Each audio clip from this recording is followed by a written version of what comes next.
So I received a message this morning. This message came in on my WhatsApp line, and it says, "Good day, sir.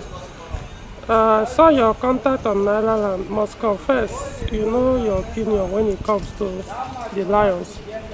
Please, I saw advert on car 45 about Peugeot 407 2007 model manual and Peugeot 607 2009 model automatic, verified by them for about 500,000. Really?" And I became interested, though my love is for Peugeot 307. A friend advised I forget about Peugeot 407 because it's problematic. Please, what is your advice? Happy weekend, Chinweoke. Alright. For a start, you said you saw an advert on Peugeot 407 and Peugeot 607 for about 500,000 naira. You see, sometimes I just don't know why people just tend to go for the abused Peugeot cars, or Peugeot cars that have a very big issue, that have been messed up one way or the other, or something just is wrong about this Peugeot car they usually go for. And then later on, they will still come back and complain. In fact, those are the ones that usually complain that Peugeot cars are not reliable or have very severe issues online. That's what you mostly see online. People that just go for the wrong ones and then complain. Honestly, guy, you think you can get a clean, even if it's Nigerian used, you get a clean, non-abused Nigerian used Peugeot 407 at the price of 500,000 naira? Come on, even use your sometimes it's not just being about logic.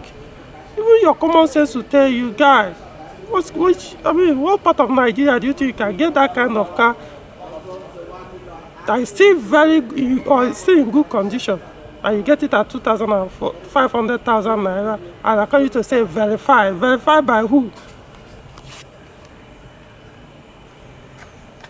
And in fact, the most funny one is even the Peugeot 607 2000. You said 2009 model. Really? I'm actually sitting on the boot of mine, which is 2007 model. Do you even know how much it cost to get a Tokumbo one? Do you know how much this car values for clean Nigerian used one? And you say it's verified 2009 model, 500,000 naira.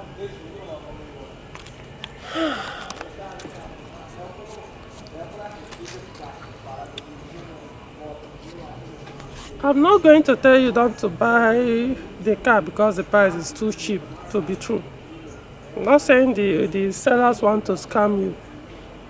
It's possible that's their intention. It's possible they genuinely want to sell it at that price. But what I do know is you cannot get a Peugeot 407 or a Peugeot 607 phase 2 in good condition at that price. It's not. There's something I'll tell you, no, it's not possible. Unless the person just wants to dash it out. So it's a different thing, you want to dash out a vehicle than to say you want to sell it. See, if you want to apply logic to this, because that's what I've noticed most men don't do when it comes to things like this. If you want to apply logic to this, you think that person that used those vehicles, they didn't have mechanics that were working on that car. And if he wanted to sell that car, you think he wouldn't tell his mechanic that he wants to sell the car and the likely amount he intends to sell it. And you think that mechanic is dumb. If you want to sell a very clean car at that giveaway price, you think that mechanic will not have people he can borrow money from? Or you think he will not know other people, or people probably have told him, oh, if you see a very so car at good price, let me know. You see, you think the owner will even have the chance to post it online before selling it out to whoever the mechanic will contact to buy off the car. You might not even need to. All you could do is to just borrow money, buy the car, then sell it at 1.5 or thereabouts. Can you be saying you can buy a Peugeot 407 in good condition at that amount? If you want to buy, you buy. My advice is this. On many occasions, people end up buying stolen vehicles because they are very cheap. On many occasions, even people buy cars, yes, not stolen, but sold by or without the permission of the owner. I've had cases where even the kids, the children of the owner of the car, will go and sell their father's car because their fathers, they are not around, maybe they traveled, and these kids, they just want to make quick money. They will put the car up for sale, post the pictures online. Anybody that comes up, they'll just sell off the car to the person and take off. When the father comes, they don't care. Let the person go and let the father sort it out. Of course, they know the father will not kill them, so they don't. Eventually, they will go and waste the money and come back. Some will use the money and travel out and say, oh, yeah, let the father do whatever it is. Since he's not going to catch him alive anymore. People have done that.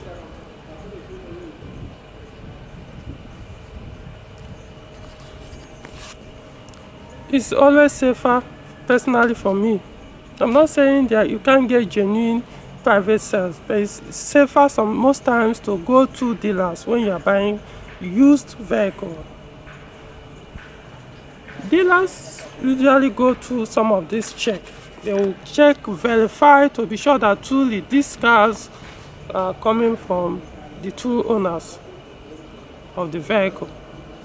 Yes, they will have add their own money, but at least they've done those checks that will give you peace of mind if you buy the car through them.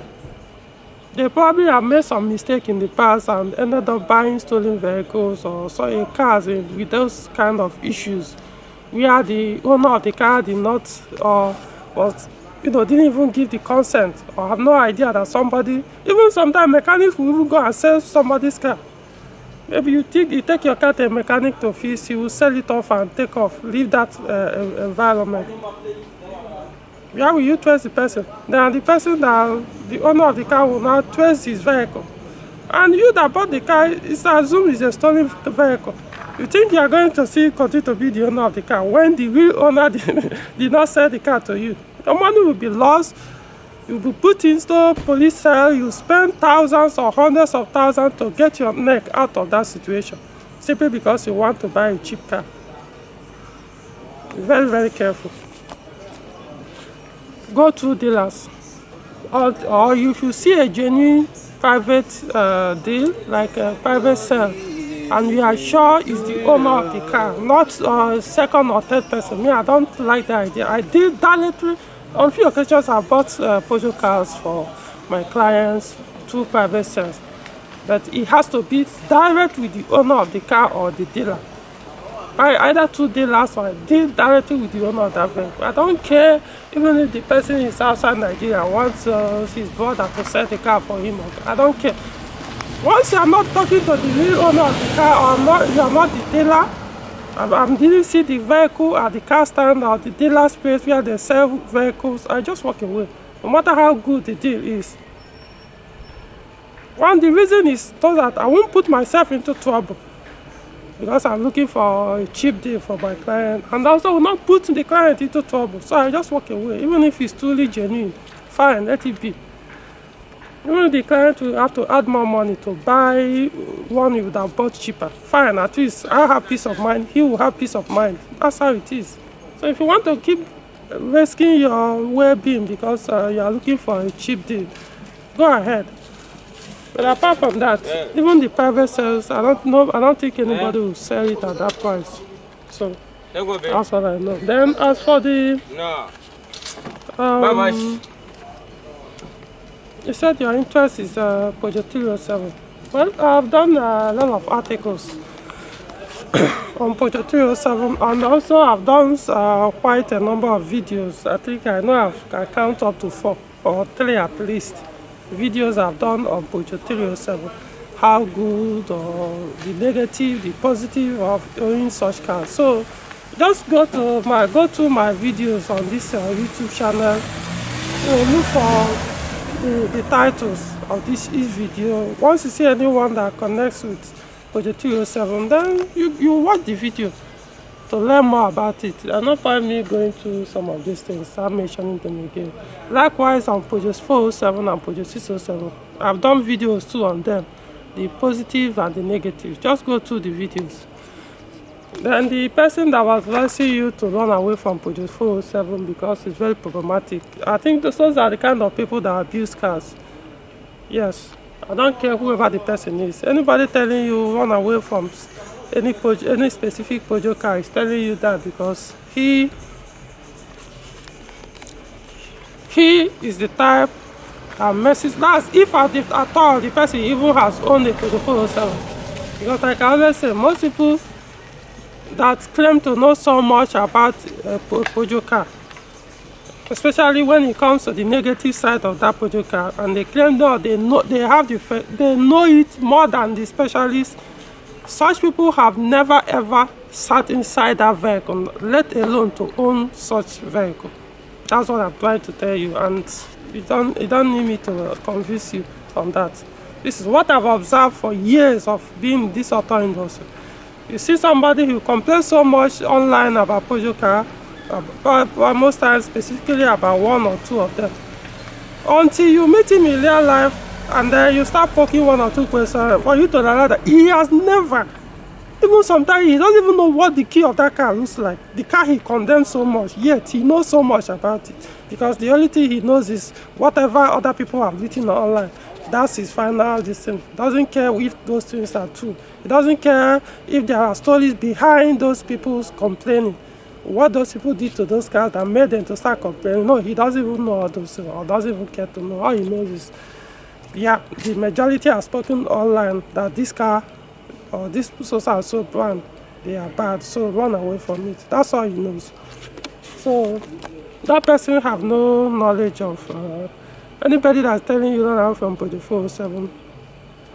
Just, I'm not saying stay away from that person, but I'm saying when it comes to Peugeot, forget that person. He's not going to help you. Don't seek his advice or in any way, shape or form on Peugeot vehicles. Now, of course, there are situations where I will tell somebody, don't buy this particular car, buy the other instead. But then you have to support, your advice with facts and then some logic behind it. And like, for example, I do tell people, if I were you, don't buy Peugeot car with SU engine. Not because they are not reliable, not because they are not durable, or not because they are problematic, no, but because accessibility of parts are becoming difficult. Which makes logical sense. That's why I'm saying, man, always use your logic when you make statement or before you even say anything. It's not because they are bad. In fact, sometimes I always tell people, I do even wonder which of them that consume less fuel, the SU10J4 or the SU or the EW10J4. Honestly, sometimes it looks as if the SU10 even consume less. So in terms of fuel economy, it's almost the same, if not better. I don't know. It's supposed to be, EW10 is supposed to be better in terms of fuel consumption than SU10, but you can hardly tell the difference when you put it into practice. That's my point. But the thing is, owning such car, you have to be going out of your way to get the parts for that vehicle because they are older and they are fading out of the market. So same thing goes when it comes to like cars like Peugeot 407. There's nothing wrong with Peugeot 407. The only thing I could tell you about it is it's not a car that you drive roughly on bad roads. Simple. Peugeot 406 can take some harsh drive on bad roads. Likewise, Peugeot 607 can take some rough driving on bad road. But Peugeot 407, yeah, you can drive it then, but you spend more in fixing those things that get spoiled in the process. Doesn't mean that for Peugeot 406 suspension will not fail if you drive it very roughly, but it will be cheaper to fix it than when you are repairing that of 406. The suspension parts of 406 cost more, especially the ones in the front, than like Peugeot 406, even than Peugeot 607. So yes, I would say the cost of maintenance of Peugeot 607 is lower than that of Peugeot 407. Period. Not because of fueling. The fuel, as far as I'm concerned, there's not much difference. Yeah, Peugeot 607 consume less. Depending on the engine, the suspension, and the rest. But basically, Peugeot 607 consume less somehow. Like I said, depending on the engine and the transmission or how you use it. But when you look at the difference, I always say it's the same. So just let's not even bother. For example, the EW12J4 in Peugeot 407 with a manual transmission, it consumes less than that of 607. EW10J4 607 consumes less than that of Peugeot 407 automatic, but the manual will consume less in Peugeot 407, but the automatic, no, the 607 consumes less. So that's why it depends. But all this is, the margin is like 2 miles per gallon, stuff like that, which is meaningless. So if that's what the person is saying is problematic, I don't understand his meaning. Saying Peugeot 407 is problematic. Those are the people that like abusing the electric cars. I know probably he's referring to the electric cars. I mean Peugeot 407 electric cars. Yeah, if you go and mess it up, if you go and start cutting and joining, butchering the wires, doing all kinds of nonsense on your Peugeot 407 electric car, what do you expect? That's a modern car, right? Seriously. Why do you have to go to that, cutting and messing up the car electric car and later start complaining that the car is not reliable? How stupid does it even sound to you? Who is making that complaint? Now I'm talking to now almost everybody that usually complain Peugeot cars are not reliable. Do you even listen to yourself? After you messed up and butchered the vehicle electrical system, then you have the audacity or the guts to even complain. Sometimes people don't even have shame. Now,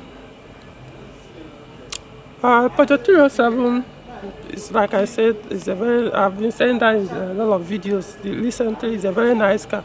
Of course, in terms of maintenance, it's the cheapest among the three.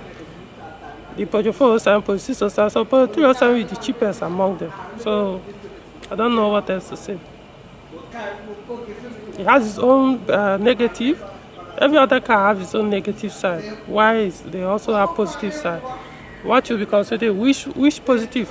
Which one has the positive that to you outweighs the negative? There are some people that even just one negative on one vehicle is enough for them to walk away and say, no, I'm not going for that car. Not because the car doesn't have some negative, have positives as well, but that negative is something you cannot live with. So that's what these are the things you have to look out for. I've done videos on Peugeot 307. So just go there and watch that. So I think I've done said much on this video. Don't think there's any other thing for you to do. So that's my advice. Be very careful. Please, you cannot get. Maybe it's possible to get like a Peugeot 607, or let's just say Peugeot 407 with at the maybe like 500,000. But it's unless maybe the engine and gearbox are dead. In that case, you are buying the car without engine and gear, but most people still will not sell it at that price if truly the car is very clean. But, guy, let me advise you, if you are buying a car because the engine is clean, yet the electric car is in shambles, the body is a mess, the interior is a mess, you are going to, if you buy it 500,000, before you know it, you will spend close to 1 million naira trying to fix one issue or the other within a space of 6 months. I'm not joking. You think you won't understand until you go into it. It's better for you to buy a Peugeot car that the body is still very clean, the interior is still very clean, the electric cars are in good shape, no tampering, no butchering, no abuse on any way, the cooling system is intact, but the engine is bad or the gearbox is bad. Go ahead and buy it. Even if the price is very, very cheap, go ahead and buy it. Replace the engine and gearbox, then you start enjoying the car. But if you make that mistake and buy because they told you, we just changed the engine is very neat, it's the Tokumbo engine, or gearbox, we just change it. Yeah, the other parts of the vehicle are nightmares. You are going to be one of the people that will go online and start complaining. Trust me, you're going to be. It's not. It's you don't. I don't even need to. It's like I'm making a proclamation. It's going to turn out that way eventually, because you probably have never experienced what abuse Peugeot car could do to people, to their owners. If you want to experience it, go ahead and do that. 500,000 naira, a clean Peugeot 407 or 607 verified, like you said. You gotta be kidding me.